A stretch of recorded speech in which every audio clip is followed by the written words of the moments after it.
ìyàwó gómìnà àná nípínlẹ̀ Ondo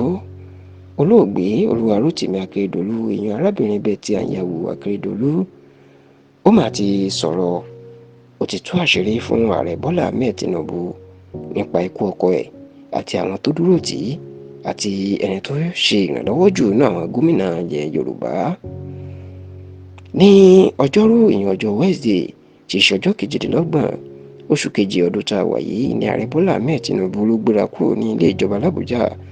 tó ṣàbẹ̀wò sí ìlú Ọ̀wọ̀ ní ìpínlẹ̀ Ondo ní ìlú abínibí olóògbé Rótìmí Akeredolu tí wọ́n sìnkú ẹ̀ lọ́jọ́ Ẹtì ìyẹn ọjọ́ Friday ọ̀sẹ̀ tó kọjá láti ṣàbẹ̀wò ìbánikẹ́dùn sí àwọn ẹbí ẹ̀ àti àwọn aráàlú Ọ̀wọ̀. Ní kété tí ààrẹ tó balẹ̀ sí ìlú Ọ̀wọ̀, ààfin ọba ìlú Ọ̀wọ̀ ìyẹn Ọlọ́wọ̀ ti ìlú Ọ̀wọ̀ kábíyèsí ọba Ògúnoyè ni ààrẹ kọ́kọ́ gbà lọ láti bá wọn kẹ́dùn èèyàn pé gbogbo ọmọ ìlú Ọ̀wọ̀ wọn kó ara fẹ́ra kó ògo ìlú wọn tó kú náà.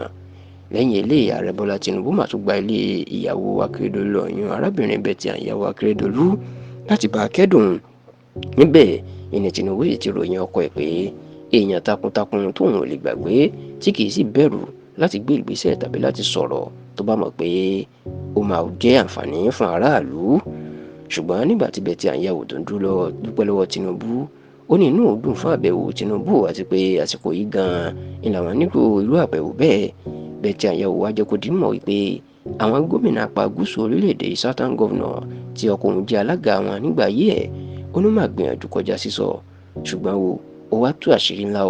ó nínú gbogbo àwọn gómìnà lórílẹ̀-èdè pàápàá nílẹ̀ Yorùbá tí Akeredolu jẹ́ alága wọn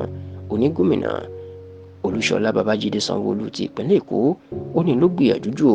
ó ní kí ààrẹ kó jọ̀wọ́ ó bá bóun rí Sanwó-Olú kó máa bóun dúpẹ́ lọ́wọ́ ẹ̀. Ó láṣìírí ńlá táwọn èèyàn ọmọ tóun fẹ́ tú ni pé nígbà tí ọkọ òun kú sí orílẹ̀-èdè Germany táwọn ń gbìyànjú láti gbé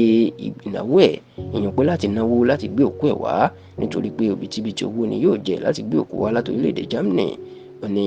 kó tiẹ̀ tó di pé ẹnikẹ́ni dìde pàápàá ìpínlẹ̀ Ondo tó yẹ kó gbé bùkátà náà ó ní gómìnà Babájídé Sanwó-Olú ìlú wà dìde pé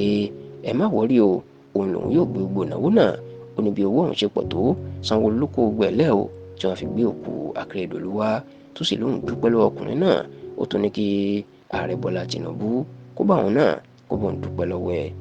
Ní báyìí Betty Anyanwu Akeredolu ìyàwó olóògbé Akeredolu ó ti tú àṣírí ó ti sọ̀rọ̀ lórí àwọn tó kó ipa lórí